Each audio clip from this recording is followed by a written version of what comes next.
Good evening, beloveds. I'm at the Powell River Terminal that brings you over to Comox. Yes. Comox. And Texada. The only way to get to Texada is right here at this gate. Good evening. There's a lot of things I neglect. Life is such. But, what is this? Is this corn? They have corn at the ferry terminal in April. What are we at? So, I think I was stuck at 300 subscribers. What are we on? I think I'm on year. We have completed 8 full years of YouTube. And I've only managed to get up to 300. But somehow, some way, I just like to post. I just like to film. I don't even like to create videos. You get into a habit. But so with all this footage, I end up posting some things. Something catches my attention that I find worthy to chop up, shorten, lengthen. And what are we at? We're up to 341. So 40. I just lost one, so 40. But 340 has creeped up. That's what we're at right now. Wonderful. And it does not always show me. I used to be able to click into YouTube Studio and it would show me the names. And it doesn't seem to do that for me anymore. I just like 40. I've seen 0 out of the 40 names. Maybe 2 or 3 somehow a notification that doesn't stay. It'll say a name, but yeah, there's a good 30-40 people that I just welcome to Tim TV, which it's not called that anymore. It's called Now It Has Come to Pass. What's my name? I'm gonna change it. I think I'm gonna change it to Align Your Mind. But yeah, so thank you all. God bless you. Life is good, but it can get scary and frustrating. Hence is the topic of today's video. So yeah, we got 11. There's 11 lanes here. 2, and then something else. And that's the terminal there. The ferries pull up to this thing. And this is the new, it's the old hotel, but they just redid it all. So you can look forward to that. When it comes to deciding how we should spend our time, it's not always cut and dry. What does that mean, cut and dry? It's not always clear. There's so many options. Oftentimes, we're presented with 3 or 4 different directions. No pun intended, but can you see the direction sign? Yes. This is cool. It tells us how far away Seoul, Korea is, by the way. Not that I'll be able to find it. Munich, that's Germany. It's pointing back towards Ontario to go to Germany. Does that make sense? Why wouldn't we just go across the Pacific? I don't know. But, so I'm at the point in my life, I have extensive electrical training. Not electrician per se, but it is right in front of me that I could.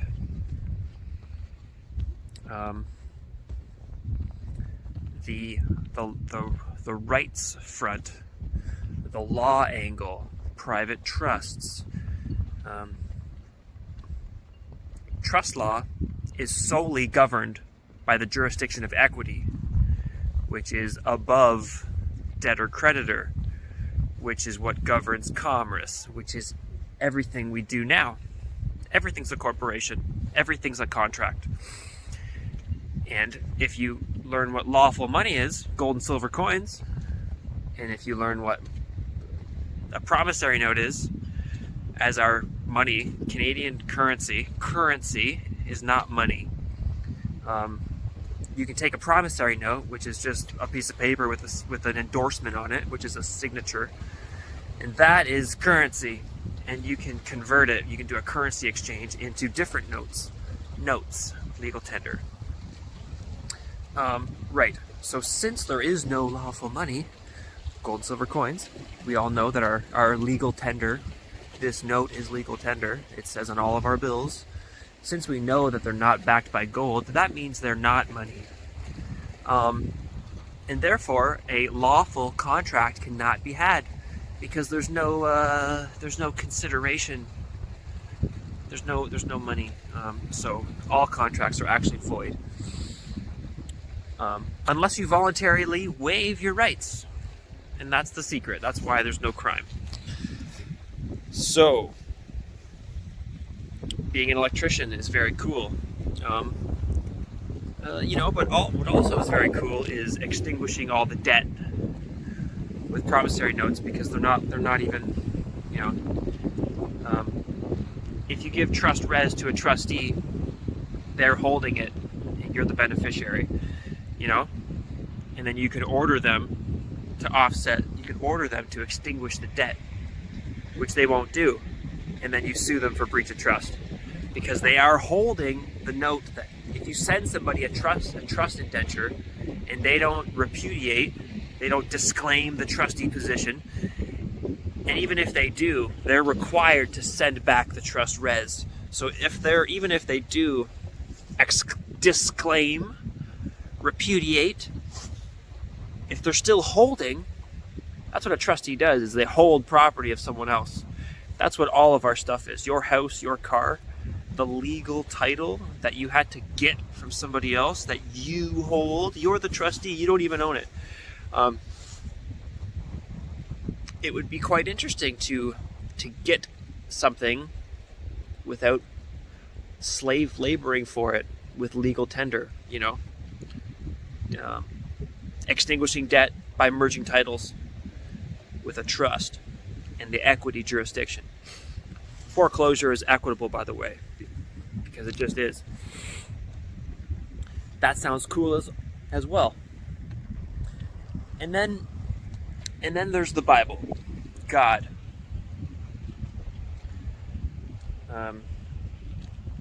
There's been an increasing amount of my time. This is the ocean, by the way, right down there. Very cool.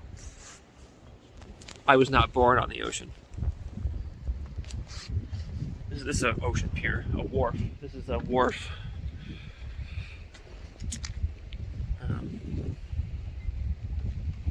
A considerable amount of my time is being volunteered for a church's efforts, and it's increasing. The amount of things there that it's like every day there's something, and there are mandatory things I have to do to uphold my standing as a member. Everybody wants more members. It kind of it makes me doubt the righteousness of everybody, because all they care about is the number of people they have. Then it gives them strength and relevance to governments. And so that doesn't sound very righteous. It sounds like commerce. But besides that, which, I don't like to be told what to do all the time. I don't like to have obligations that I have to commit to every day. And especially when it's for free. There's also this for free angle. It makes it easier to kind of quit. So, the typical men I would ask, what do I do? Do I quit? I've quit a lot of things. I've been a part of a lot of things. This leads me to my point of the evening. There are many opinions. Full moon. We weigh our decisions, I believe, at least I do, on opinions. other people's opinions have a large amount of weight in the decisions we make. So if I ask my, and it's funny because everybody's smart and knowledgeable and experienced, but that doesn't mean that their opinion is the best for me. Each one of these groups tells me that they're most important and tells me to forget the other group. With the exception of the Law and Bible, Christian Walters is beautiful. Anybody that's talking about law that will also agree with the Bible if they're good. Not if they're legalities, not if they're lawyers, but if they're into the law, which is different. Law deals with rights. Lawyers deal with legal persons. Policy of corporations, which is not law. I hope that God is not a government. Government. Yeah, the electricians, the tradespeople, they say, they say that the Bible's always going to be there. And so do what's most important. And then when I talk to the Bible people, they tell me to do what's most important, which the Bible says. Shout out to Newport Electric, by the way. They have their own store here now, which is cool because they're lowering prices. They have cheaper electrical components. And so in the Bible, it says to seek first the kingdom of heaven, and then all things will be bestowed upon you. And ask, with a righteous heart, with clean hands, ask the Father for your heart's desires, and they will be bestowed upon you. It does say that in the Bible. And so, knowing about promissory notes under trust and extinguishment of debt with your equitable asset, your signature, I just heard them read it.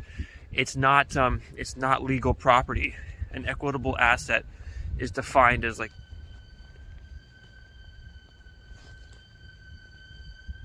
being separate from legal. It's a hill. We're at the bottom of the hill. That's somebody's brakes. Is being non-legal property. It's not called that, but equitable asset. That's it's the opposite. It's the opposite of something. It's the opposite of a corporation. It's like, so God is telling us to ask for whatever we want righteously, and it'll be given to us. And the trust law people are telling us, looking pretty clean, are telling us that we can extinguish debt with just our signature. So I mean, those things are kind of both really close together. And then the electricians are telling us to go work and and have a stable life. So all three are true.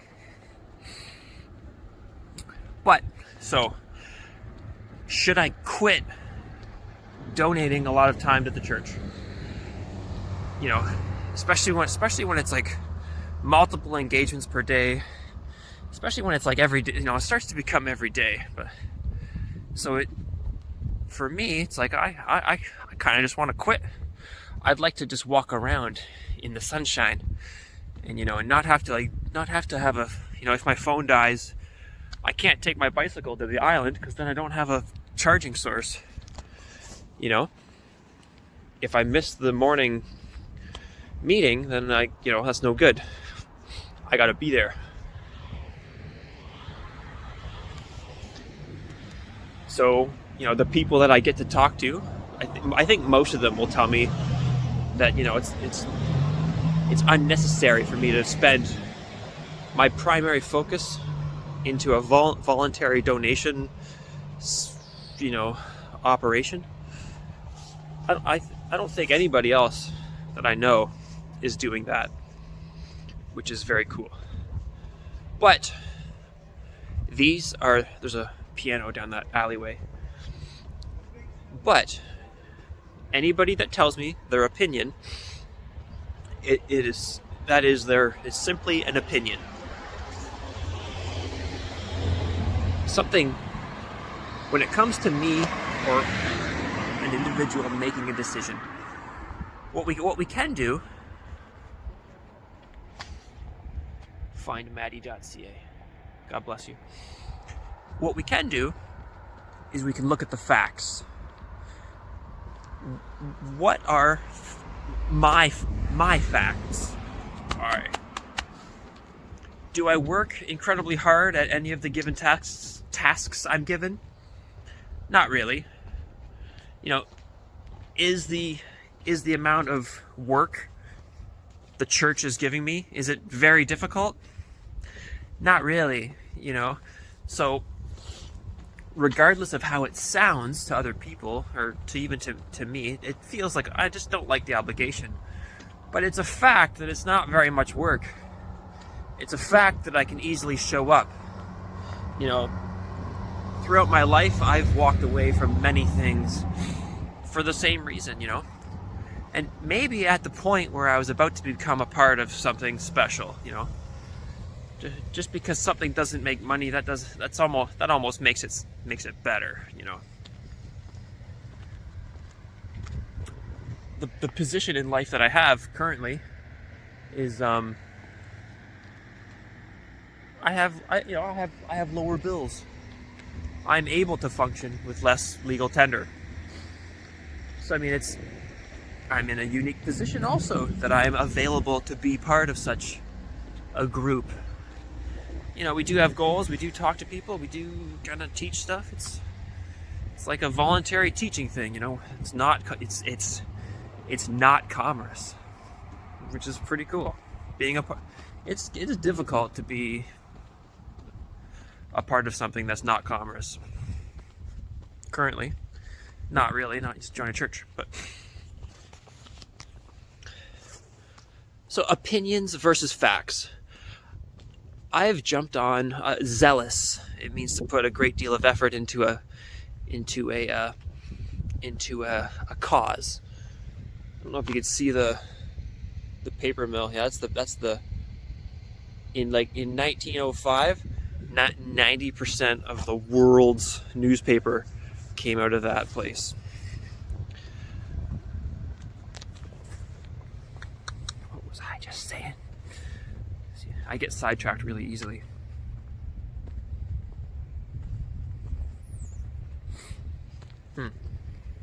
So,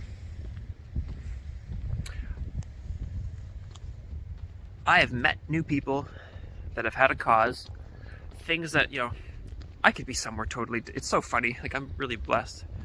You know, so many options, but I've made other people's business my primary focus.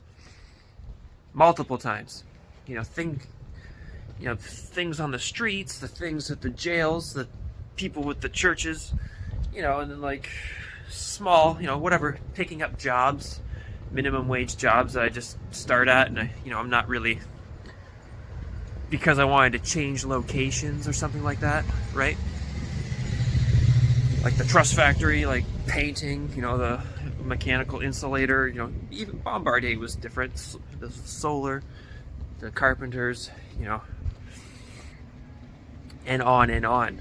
Tim Hortons. Tiny houses. That's how a lot of people hate on Mr. Liu here in Powell River because he's the Chinese guy that's building very cheaply. But I would have never found this place. You know, I'm kind of in a unique position. It's like I have a good testimony of this gentleman that brought me here, fair wage, and he gave us 3 meals a day. Like it was home cooked too. So it's a real bad guy. Sorry, I use sarcasm very little. Yeah, sweet. Here we go. Good long video. But so I've jumped on people's opinions, and I've made it a good primary portion of my focus. You know, I've worked at Bombardier. I could have went to Hydro One. You know, like solid careers. I could have been an electrician. Should have been an electrician. Who knows? Solid careers that were right in front of me, and I wanted to be an engineer.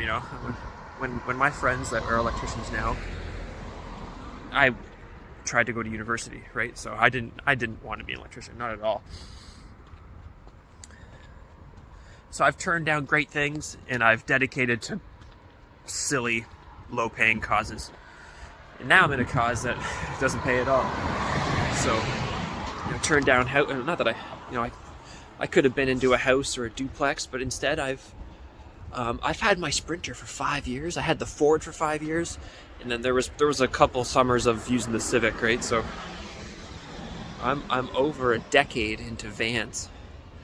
So I easily could have had 10 years paid in on a fourplex. So I don't always listen to people. I do jump onto causes that are just who knows. So it's interesting now, like the fact of all those experiences that I've had.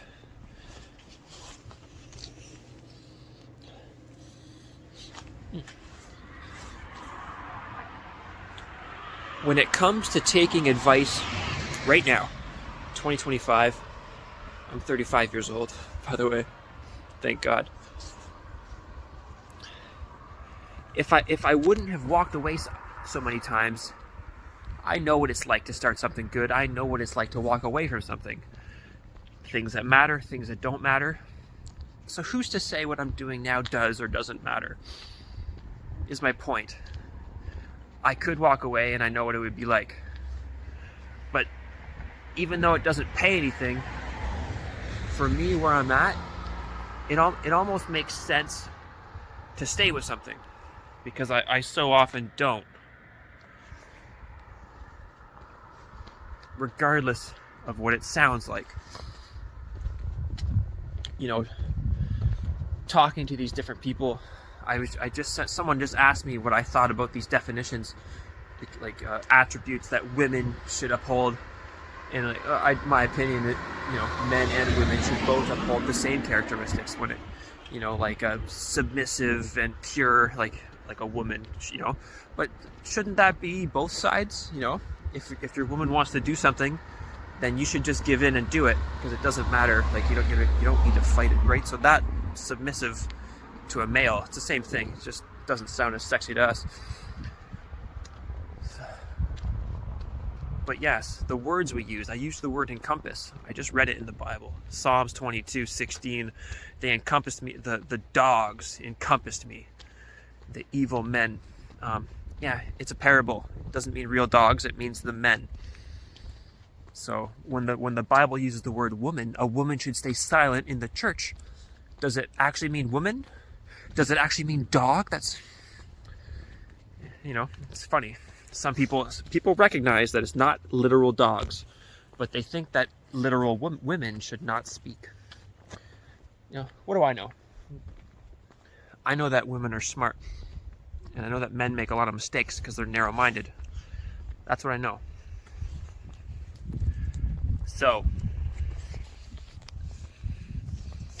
it's actually been useful that I've quit so many things. It's actually been useful that I've jumped on board to things that maybe I shouldn't have. Because now I'm at this point, and it's like, do I really need to quit my voluntary donation efforts? I don't, it's to think about money. Money influences us. But, do I really need more money? How many more sandwiches do I need per day? And is there anything bad? People don't like the Bible, and so they think it's bad because it's the word Bible, but I'm learning something, I'm kind of figuring it out. Abraham's faith, he was told to kill his son when he was 100. Sarah had her first son. So I would have never known that, by the way. But is it a lot of work? These are the facts. people's opinions are Bible stupid, or forget about the law stuff because you can't do it. That's their opinion. And then, most people would say, yeah, electrician. Worldly people would say those things. And they're not wrong.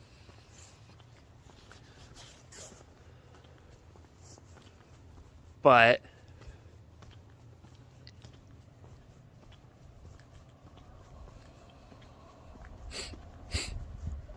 I forget.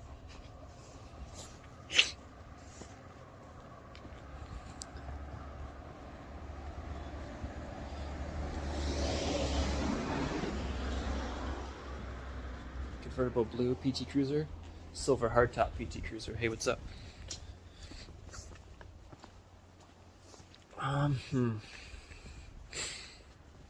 This is Rocket Music. They have a little coffee shop, and it's Dave's friend, Rob. Shout out to Rob.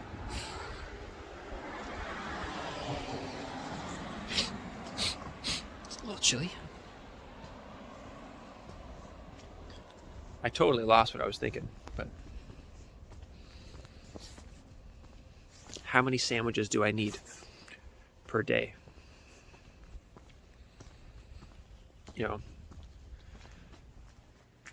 On the contrary of these are a waste of time and not making money, and I could be more practical and on my way to buying a house or something, rocketmusic.com. Words are so important. When you walk into a courtroom, the public dictionaries are not the same as the law dictionaries. The same words have different meanings. One of the examples that everybody points to sometimes is in. The word in. It means to go into a room or be inside something or open it up and put your spoon in the pudding. But in the law dictionary, see, when you're reading a contract, you got to know, like, Kelly's Health. That's the Asian store, I always call it. And Kelly's Health was over there, but now they just moved over here. The only place that sells the burnt caramel chocolate bars. In means that you have obligations because you signed a contract. That's what in means. And it makes sense, but you might not, if you ask somebody that doesn't know anything about law, what does in mean, they would never say that. Terminology is huge.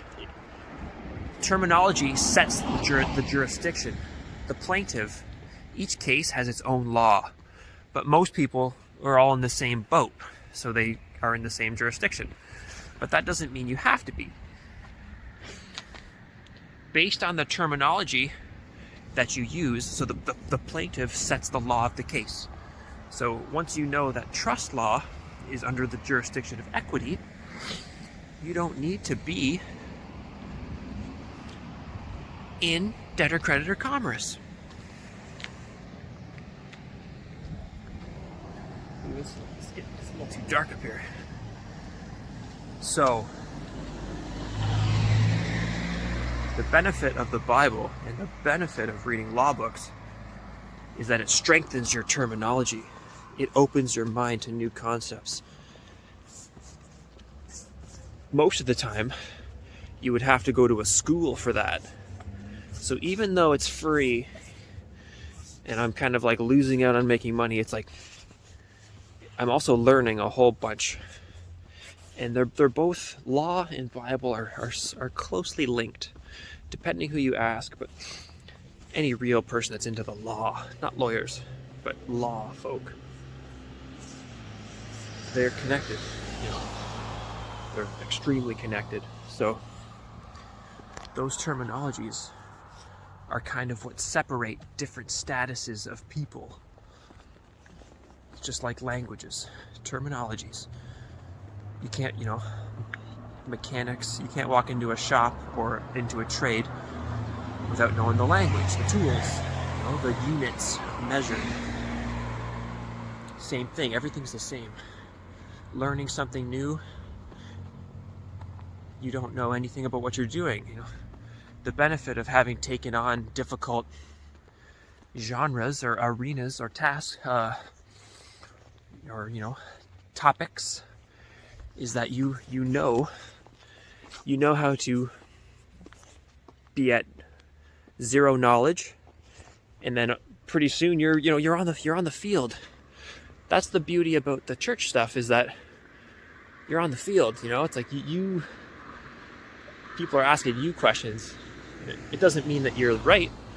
I don't ever say I'm an expert, but the fact is that I can talk about things to people that know less than I do, and I'm not trying to trick anybody or like not trying to make money off anybody, regardless of other people. That's where it's the truth. Like, I'm just trying to figure it out myself. I'm on like a trajectory of learning, and each person I talk to I'm just trying to figure it out myself. So it's an honest effort. So it's a perspective. It depends how you look at it. Perspective is huge. You could feel trapped and like it's a waste of time and like they're using you and you're missing out on money.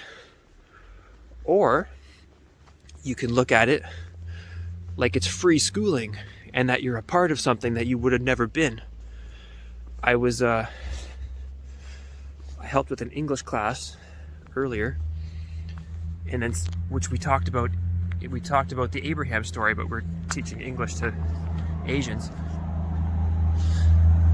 And someone just now, I walked down to the water, someone with a poster group, we make posters for each class, and I just usually thumbs up every post. I don't make any, because I just there's too much stuff. I don't want to.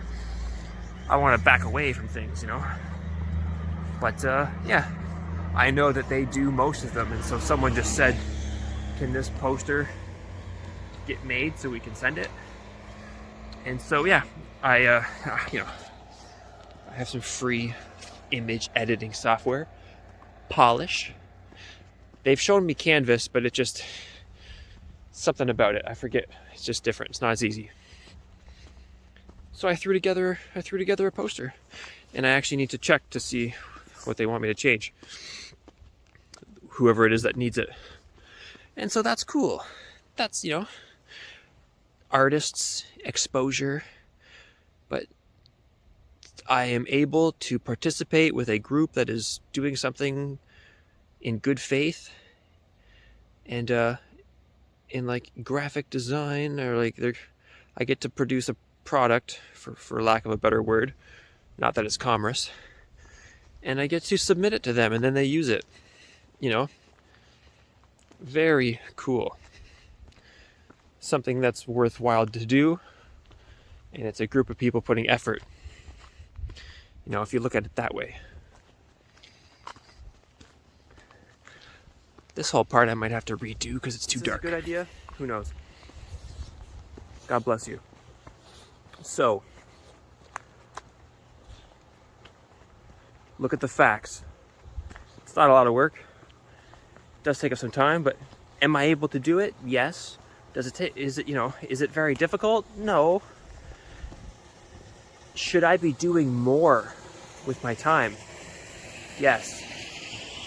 So is it wise to quit something that is in good faith, possibly helping people, giving me opportunities to participate in the creation of good things? Is that the kind of thing I want to quit over money? I'm kind of in a position where money has not been my primary focus. So why would I start to worry about it now? Those are the facts. Regardless of who thinks it's stupid, regardless of who dislikes the subject matter, the real subject matter isn't as silly as people that aren't involved in it say it is. There's some solid advice going on, for the people that are using it. It's not even about teaching it, it's about learning it. So those are the facts. These are, and I love opinions. I've got a lot of friends that I've met from different genres, and I love these people, and and their opinion guides me. But when it comes to right now, you know, am I gonna base my moves, like once I leave, I've then left. You know, you can't, you have to keep your standing up, you have to keep your interest in, otherwise you lose it. So am I gonna lose my standing based on the opinion of somebody that doesn't care about it? Like with van life, I would have never did it because everybody thought it was a bad idea. Am I gonna quit doing it because someone says it's not a good idea? No, not likely. So same thing. Yeah. Opinions are cool and we love people, but look at your actual facts. Your facts. It's true. I don't work very hard. And I probably should. I probably should do more things. So why quit things? You know? And something else, yeah, whatever. These are all directions that I enjoy. I actually don't mind it. So just the worry of time, the worry of money makes me want to go in a different direction. The worry of freedom. Anyways, this video has been long enough. Yeah, so facts. Facts are good because they're not opinions. God bless you all. Thanks for tuning in. If I could lend a helping hand with warm words or just a supportive ear, please let me know. Thank you very much. Have a great rest of your April.